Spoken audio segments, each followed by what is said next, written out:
Mga asosasyon sa tricycle sa syudad sa Iloilo nagahingyo sa city government sang porsyon sa National Highway nga maagyan kasunod sa pagdumili sa ila nga magbiyahe sa National Road.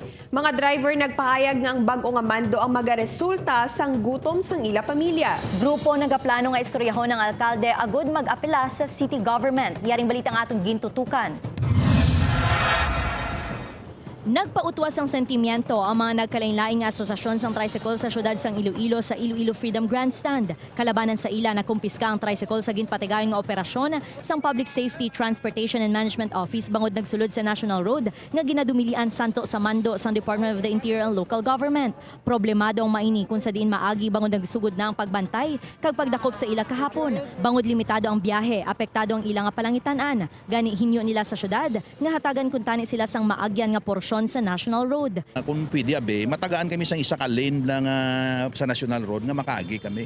Iti in every roll may exception mo na mo. Bangod wala pa sang tricycle route plan ang syudad, wala sang basehan ng mga driver kung ano ang mga dalan nga hindi pwede maagyan. Luyag sang grupo nga maplastaran sa ilang ruta agud mabisuan man sila bangod husto lang nga ibayad nila ang ila ginansya sa penalidad. Sa kahangawa nga madakpan, madamo sa ilang naguntat biyahe. Kabataan, opera man lang ng bayad nila. Sa maski sa sinintimos lamang, makabulig-bulig man sa amon, sa mga estudyante. Amo lang ginapangayo lang namon na hindi man bala maula ng mga kabataan. Plano sa mga driver nga makigistorya kay Mayor Jerry Treña subong nga semana agud mahatagan sang solusyon ang ila problema. Ang problema namon nga kailangan namon i-address immediately to identify kung di nagit sila asta, no? Kag upod man na ang DPWH para mabalaan namon kung ano pa nga mga local roads nga subong National Road na.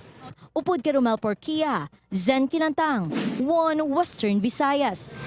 Experimentation sa biyahe sang apat ka ruta nga gin-extend umpisahan na sa masunod nga semana. Transport Group hindi pabor sa extended route. Yaring balita nga atong gintutukan. Sa pagsulod sang bulan sang Marso, magasugod man ang dry run sang pag-extend sang apat ka ruta padulong sa Iloilo Business Park nga ginaprubahan sang Land Transportation Franchising and Regulatory Board Region 6. Magadugay sang 6 ka bulan ng experimentation. Pero hindi amo na yung pananawan nato. Ang ila pananawan sa ila lang na ang ato niya pananawan ng pasahero, no? So mga passenger, sila ya kung mamilit sila nga hindi, well ang amo niya option is magpasulod sang mga bago nga mga interesado nga magsulod sa ina nga ruta. Suno sa Ungka Terminal Jeepney Owners and Drivers Association, wala sila na-inform nga i-extend ang ilang nga ruta. Hindi naman konforme ang grupo bangod magadugang lang sila sang pagutok sa lugar. Pagwa naman sa Mega World Matransverse, isa lang na karota nga mo niya agihan dahil nga tanan. So ano matabo sa amon, mag-create kami ka traffic, maginagaway kami ka pasahero. So daw disbintaha gawa.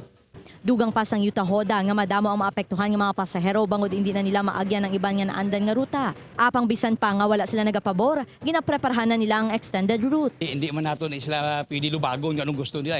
Sila sinang nagtao sang route plan. Kung anong ilang route plan, magasunod kami sila. Pero kami tumipol disadvantage kay sa amon lang. Upod kay Romel Porquia, Zen Kilantang, One Western Visayas.